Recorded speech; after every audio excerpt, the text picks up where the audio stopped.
and it contributed to his growing unease. In any direct action operation, there are a million things that can go wrong. But in a subsea assault, multiply that by a factor of 10. As a graduate of the Army's Combat Diver Qualification Course, CDQC, Garrett was comfortable in the water and could hold his own among most Ranger Regiment and Special Forces frogmen. But the training he'd gone through in Key West, Florida was a lifetime ago, and there was a hell of a big difference between simulation and real-world operations. Sneaking aboard a heavily guarded yacht to kidnap Watson was about as real-world as it gets. The thought of drowning or being shot had certainly crossed Garrett's mind, but the bulk of his worry was for the ones he'd leave behind. All he wanted to do was return to his ranch in the Texas Panhandle and spend the rest of his life training horses, raising cattle, and, if Lacey would accept his marriage proposal, grow their blended families with a baby or two. Garrett made a concerted effort to fret over something more relevant to the mission, like whether he'd changed the batteries in his night vision goggles, NVGs. He'd just begun another mental check of his equipment when a light flashed, the signal given by either their pilot or navigator to let them know they'd arrived. Pulse racing, Garrett reached up and slid open the door in preparation to exit the sub. Despite the warmth of the water, he was feeling the chill of the lengthy submersion and welcomed the chance to get moving. It was a 100-yard swim in the early morning darkness, no small task strapped down with gear.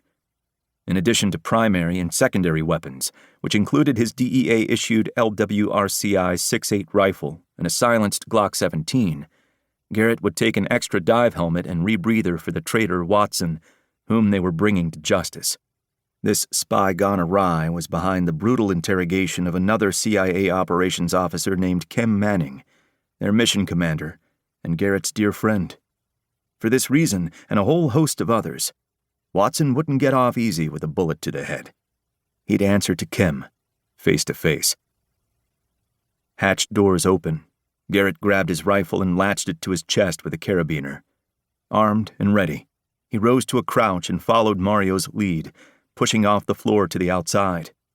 But the relief he gained by fleeing the metal coffin was short-lived, as claustrophobia gave way to the chilling naked exposure in the vastness of the black ocean.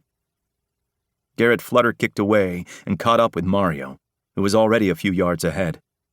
He focused on the good weather, which included low illumination due to a brewing storm, and an unusually rough sea state. While the chop would make boarding the vessel trickier, the clap of waves on the hull would provide terrific sound cover to mask their assault. In and out, as quickly and quietly as possible, was the key to their plan.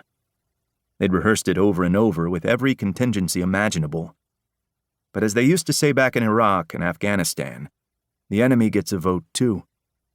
Given their CIA team's success in tracking down the other American defectors, there was no doubt the Russians would be prepared. Garrett found himself winded at about 50 yards. Of course, he'd never let Mario know he'd struggled to keep up. As a former Green Beret, there were few things worse than admitting that to a SEAL.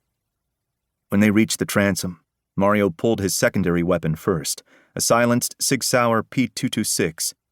Pointing it up at the swim platform at the aft of the boat, the frogman gave a couple of flutter kicks to break the surface and held steady aim. Garrett followed suit, sliding the Glock from his holster and aiming at the great unknown. Rising above the waves into the balmy air, he found what Mario had already discovered. Nothing. At least nothing that posed an immediate threat. Garrett covered his partner, who heaved himself onto the transom.